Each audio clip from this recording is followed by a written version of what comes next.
इस चैप्टर का सबसे लास्ट हेडिंग आज हम पढ़ने जा रहे हैं और इसमें से दो टॉपिक्स हमारे सिलेबस से इस साल के लिए हटा दिए गए हैं। इसमें से एक टॉपिक्स है हमारा अभिक्रिया का टक्कर सिद्धांत और दूसरा है आर्हेनियन समीकरण। ये दोनों टॉपिक्स हमारे सिलेबस में नहीं हैं और अभी हम इसको पढ़ाएंगे भी नहीं, इसलिए कि जब हम पहले कोर्स को कंप्लीट करना चाह रहे हैं कि कोर्स कंप्लीट हो जाए, उसके बाद जितने भी सिलेबस 30% बाहर हुए हैं और सारे टॉपिक्स हम कवर करेंगे। पहले जो सिलेबस है, जो हमको रियल में पढ़ना है, जो एग्ज़ाम में आने वाले क्वेश्चंस हैं, उसको हम पहले पढ़ेंगे। तो उसके बाद से फिर अगर टाइम मिलेगा, वैसे मिलेगा भी टाइम, तो उसको भी हम कंप्लीट कर लेंगे। और आपको से भी अपेक्षा करते हैं कि अच्छे से पढ़ाई कर रहे होंगे और हम चाहेंगे कि वीडियो को कंप्लीट देखिए, एक बार, दो बार, तीन बार देख करके अच्छे से समझ के पढ़िए। अगर एक बार, दो बार, तीन बार देख के अगर आप पढ़ लेंगे, हम पूरी उम्मीद करते हैं कि आपको समझ में आ जाएगा और कोई क्वेश्चन ऐसा नहीं होगा जो आपसे ना आए। वरना सिर्फ आप स्किप करके नोट्स बनाएंगे और नोट्स बना के रख लेंगे तो उससे कुछ भी मिलने वाला नहीं है और उससे आपको समझ में भी नहीं आएगा। अभी तो लिखेंगे तो समझ में आएगा कि नोट्स तैयार है, कापियाँ हमारी तैयार हैं, लेकिन तैयारी ओरिजिनल में जो हमको लिखना है एग्ज़ाम में, वो हमारी तैयारी नहीं हो पाएगी। इसलिए कि नोट्स तो ये हैं, क्वेश्चन कुछ और होते हैं। क्वेश्चन पता नहीं कितने बुक्स चलते हैं मार्केट में इंटरमीडिएट के, किस बुक से क्वेश्चन होगा इसकी कोई गारंटी नहीं होती है। इसलिए जितने भी न्यूमेरिकल्स हैं इसके, तो सारे मेथड पर हमारा कंट्रोल होना चाहिए और उसी के बेस पर कंट्रोल मेथड पे कैसे होगा, जब हम पढ़ के समझ के पढ़ेंगे तब। वरना सिर्फ नोट्स बनाने से कुछ होने वाला नहीं है। तो इस चैप्टर का सबसे लास्ट हेडिंग हमको पढ़ना है आभासी आणविक अभिक्रियाएँ। आभासी को इंग्लिश में छद्म भी बोलते हैं, सूडो मॉलिक्यूलर रिएक्शन। तो इसके पहले हम पढ़ चुके हैं अभिक्रिया की कोटि, उसकी डिफिनीशन याद ही होगा। और एक और हेडिंग पढ़े थे अभिक्रिया की आणविकता। तो दोनों की की डिफिनीशन भी आधारित ये है आभासी आणविक अभिक्रियाएँ। इसी को हमको पढ़ना है। इसमें से कुछ नहीं होता है, सिर्फ डिफिनीशन पूछता है और 2 नंबर का क्वेश्चन सिर्फ परिभाषा पूछेगा और उसमें एक एग्जाम्पल आपको देना होगा। तो इसमें सबसे पहले अगर डिफिनीशन की बात करें तो ऐसी रासायनिक अभिक्रियाएं जिनकी कोटि और आणविकता का मान समान नहीं होता है, कोटि और आणविकता दोनों भिन्न भिन्न होती है, आभासी या छद्म आणविक अभिक्रियाएँ कहलाती हैं। उदाहरण हम ले लें एथिल एसीटेट का जल अपघटन। इसके पहले आप लोग इस एग्जाम्पल को देख भी चुके हो। एथिल एसीटेट एक एस्टर है, इसका जल अपघटन कराते हैं तो एसिटिक अम्ल और एथिल अल्कोहल बनता है। अभिक्रिया का वेग समीकरण जब लिखेंगे तो इसका वेग जो है वो एस्टर एथिल एसीटेट के सांद्रता पर निर्भर करता है, वाटर की सांद्रता पर निर्भर नहीं करता है। और इस रिएक्शन की बात करें तो इसकी आणविकता 2 होगी, लेकिन इसका कोटि कितना होगा, 1। इस अभिक्रिया की कोटि 1 है, जबकि इस अभिक्रिया में अभिकारकों के 2 अणु भाग लेते हैं, जिसके कारण इसकी आणविकता 2 है। ये सीधा है कि ऐसी अभिक्रियाएँ जिसकी आणविकता और अभिक्रिया की कोटि दोनों में अंतर हो। अगर अभिक्रिया की कोटि 1 है तो आणविकता 1 या 1 से 2 या 2 से अधिक होगा।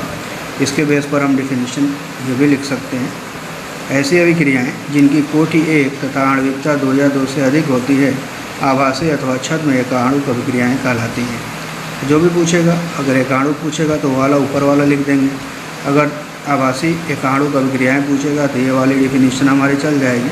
ऐसी अभिक्रियाएँ जिनकी कोटि 1 तथा आणविकता 2 या 2 से अधिक होती है आभासी अथवा छद्म एकाणुक अभिक्रियाएँ कहलाती हैं। एक और उदाहरण लिख लेते हैं अलग से, 2 एग्जाम्पल रहेगा। तो अगर मान लीजिए 2 एग्जाम्पल पूछे तो लिख सकते हैं ना। तो सुक्रोस है, चीनी C12H22 वो लेगा। इसका जल अपघटन जब हम कराते हैं डाइल्यूट H2SO4 की उपस्थिति में तो ग्लूकोज और फ्रक्टोज प्राप्त होता है। इसमें अभिक्रिया का वेग सिर्फ सुक्रोज की सांद्रता पर निर्भर करता है, वाटर की सांद्रता पर निर्भर नहीं करता है। अगर रिएक्शन देखें तो आणविकता इसकी 2 होगी, लेकिन इसकी कोटि क्या होगी, 1। ठीक है। एक और हेडिंग छूट गया था, उसको भी लिख ही लेते हैं। अभिक्रिया के वेग को प्रभावित करने वाले कारक कौन कौन से होते हैं, उसके बारे में थोड़ी सी जानकारी प्राप्त कर लेते हैं। ये लास्ट लेक्चर है इस चैप्टर का और बहुत ज़्यादा समझने की इसमें ज़रूरत नहीं है, डायरेक्ट थ्योरेटिकल टाइप है, पढ़ लीजिएगा। सबसे पहले सांद्रण का प्रभाव। देखिए अभिक्रिया का टक्कर सिद्धांत तो सिलेबस से निकल चुका है, लेकिन थोड़ा सा बताते हैं, समझिएगा कि कोई भी अभिक्रियाएँ होती हैं तो अभिक्रिया अणुओं के बीच होता है। अणुओं की संख्या बहुत अधिक होती है तो जब अणु आपस में टकराते हैं तब रासायनिक अभिक्रिया होती है। ऐसा नहीं है कि सारे अणु आपस में टकराएं और सब अणु रासायनिक अभिक्रिया में भाग ले लें। जब अणुओं का आपस में टक्कर होता है, मतलब अभिकारक के अणुओं का आपस में टक्कर होता है, तो कुछ अणुओं के टक्कर के फलस्वरूप ही रासायनिक अभिक्रियाएँ होती हैं। जिस टक्कर के फलस्वरूप रासायनिक अभिक्रिया होती है उसको हम प्रभावी टक्कर कहते हैं। जैसे लिखा है, अणुओं के आपस में टकराने से रासायनिक अभिक्रियाएँ होती हैं। अणुओं के आपस में जिन टक्करों के फलस्वरूप रासायनिक अभिक्रियाएँ होती हैं उन्हें हम क्या कहते हैं? प्रभावी टक्करें। अब यहाँ पे देखेंगे कि मान लीजिए अभिकारक है 1 लीटर या 1 किलो, मान लो 2 अभिकारक, 2 पदार्थ, 2 अभिकारक में 1-1 किलो है, दोनों को आपस में हमने मिक्स किया और दोनों मिल करके आपस में रिएक्ट कर रहे हैं। रिएक्ट करेंगे, हम अभिकारक की सांद्रता बढ़ा रहे हैं। तो मान लीजिए कि अगर 1 किलो का 2 अभिकारक हमने ऐड किया, जनरल हम एग्जाम्पल दे रहे हैं, मतलब ऐसा होता नहीं है, लेकिन आप समझने के लिए समझ लीजिएगा कि मान लीजिए 1 किलो का 2 अभिकारक है, दोनों को आपने आपस में मिक्स किया, तो अणु आपस में, अणुओं में आणविक गति होती है, आपस में टकराएंगे। टकराने के बाद उसमें से कुछ प्रभावी टक्करें उत्पन्न होंगी जिससे रासायनिक अभिक्रिया होगी। तो सपोज दैट हम मान लेते हैं कि उस 1 किलो के अभिकारक को जब हमने ऐड किया तो कुल टोटल उसकी मात्रा हो गई 2 किलोग्राम। तो 2 किलोग्राम में हम सपोज कर लें कि 500 ग्राम अणु जो है वो प्रभावित, मतलब कि उनकी वजह से अभिक्रिया हो रही है 500 ग्राम से। तो 500 ग्राम प्रभावित टक्कर हो रहे हैं 500 ग्राम अणुओं के बीच में, तो जिससे रासायनिक अभिक्रिया हो रही है। लेकिन अगर हम अभिकारक की सांद्रता बढ़ा दें, 2 की जगह पर 4 किलो कर दें अभिकारक की सांद्रता, तो प्रभावित टक्करों की संख्या क्या होगी? बढ़ेगी कि घटेगी? तो बढ़ जाएगी ना। बढ़ने के बाद, बढ़ने का क्या मतलब है कि जब प्रभावित टक्करों की संख्या बढ़ गई, इसका मतलब अभिक्रिया की वेग भी क्या हो जाएगा? बढ़ जाएगा। तो हम सीधा सीधा कह सकते हैं कि अभिकारक की सांद्रता बढ़ाने पर प्रभावित टक्करों की संख्या बढ़ती है, जिसके फलस्वरूप अभिक्रिया का वेग बढ़ता है। यही लिख लेंगे, अभिकारक का सांद्रण बढ़ने पर अणुओं की संख्या में वृद्धि के साथ साथ प्रभावित टक्करों की संख्या में वृद्धि के कारण अभिक्रिया के वेग में वृद्धि होती है। तो हम कह सकते हैं कि अभिक्रिया का वेग उसके अभिकारक का सांद्रण के समानुपाती होता है। मतलब अगर अभिकारक की सांद्रता बढ़ाएंगे तो अभिक्रिया का वेग बढ़ेगा। एक क्वेश्चन है, इसी पर थोड़ा सा माइंड लगा के सॉल्व कर लीजिएगा। सामान्यतः अभिक्रिया के दौरान अभिक्रिया का वेग घटता है, क्यों? ताप का प्रभाव। तो अणु धीरे धीरे गति कर रहे हैं, जनरल हम अभिकारक के अणु धीरे धीरे गति कर रहे हैं। अगर हम टेम्परेचर बढ़ा दें तो क्या होगा? गति फास्ट हो जाएगी। गति जब फास्ट होगी ना, तो प्रभावित टक्करों की संख्या बढ़ जाएगी, बहुत तेज़ी से आपस में टकराने लगेंगे, टक्करों की संख्या क्या होगी? इंक्रीज हो जाएगी। तो हम कह सकते हैं कि ताप बढ़ाने पर भी अभिक्रिया का वेग बढ़ेगा। लिख लेंगे, किसी अभिक्रिया का वेग ताप वृद्धि के साथ बहुत अधिक बढ़ता है। सामान्यतः ताप में 10 डिग्री सेंटीग्रेड वृद्धि अभिक्रिया के वेग को दोगुना कर देती है। इंपॉर्टेंट है, याद कर लीजिएगा। कभी कभी डायरेक्ट इससे हमारा ऑप्शनल क्वेश्चन बन जाता है कि टेम्परेचर में 10 डिग्री सेंटीग्रेड की वृद्धि करने पर अभिक्रिया का वेग पर क्या प्रभाव पड़ता है? तो दोगुना हो जाता है। ठीक है। किसी अभिक्रिया के 2 तापों के 10 डिग्री सेंटीग्रेड अंतराल पर वेग स्थिरांक का अनुपात तापीय गुणांक कहलाता है। ये भी कभी कभी डिफिनीशन पूछ देता है, तापीय गुणांक किसे कहते हैं? कि किसी अभिक्रिया के 2 तापों के 10 डिग्री सेंटीग्रेड अंतराल पर वेग स्थिरांक का अनुपात तापीय गुणांक कहलाता है। साधारणतः ये 2 ताप 25 डिग्री सेंटीग्रेड तथा 35 डिग्री सेंटीग्रेड हम ले सकते हैं। अतः तापीय गुणांक क्या हो जाएगा? के 35 डिग्री सेंटीग्रेड अपन के 25 डिग्री सेंटीग्रेड। कहने का मतलब ये हो गया 35 डिग्री सेंटीग्रेड पर अभिक्रिया का वेग स्थिरांक बटा 25 डिग्री सेंटीग्रेड पर अभिक्रिया का वेग स्थिरांक, दोनों के अनुपात को हम क्या बोलेंगे? तापीय गुणांक। अब दाब का प्रभाव, यहाँ भी वही चीज़ है, सेम सेम। और मान लीजिए प्रेशर बढ़ाएंगे तो अणु पास पास आएंगे तो ज़्यादा टकराएंगे, तो इकाई आयतन में कणों की संख्या क्या हो जाएगी? बढ़ जाएगी। बढ़ने की वजह से फिर टक्करों की संख्या बढ़ेगी। टक्करों की संख्या बढ़ने का मतलब सांद्रता बढ़ रहा है, सांद्रता बढ़ने का मतलब दाब बढ़ाने पर भी अभिक्रिया का वेग बढ़ेगा। अभिकारी अणुओं पर दाब डालने से अणु परस्पर निकट आ जाते हैं, क्योंकि उनका आयतन घट जाता है, अतः इकाई आयतन में उनका सांद्रण बढ़ जाता है, अतः दाब बढ़ाने पर अभिक्रिया का वेग बढ़ता है। ठीक है। भौतिक अवस्था का प्रभाव। विषमांगीय अभिक्रियाओं मतलब वे अभिक्रियाएँ जिनमें अभिकारकों की परावस्थाएँ भिन्न भिन्न होती हैं, में अभिकारकों की भौतिक अवस्था का भी अत्यधिक प्रभाव पड़ता है।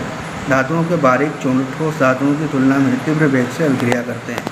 ये भी देख लीजिएगा, याद कर लीजिएगा, कोई मतलब नहीं इसका। अगला है उत्प्रेरक का प्रभाव। वह पदार्थ जो अभिक्रिया के वेग को परिवर्तित कर देता है। उत्प्रेरक की डिफिनेशन है, वैसे अगले चैप्टर में भी उत्प्रेरक के बारे में डिटेल हमको पढ़ना है।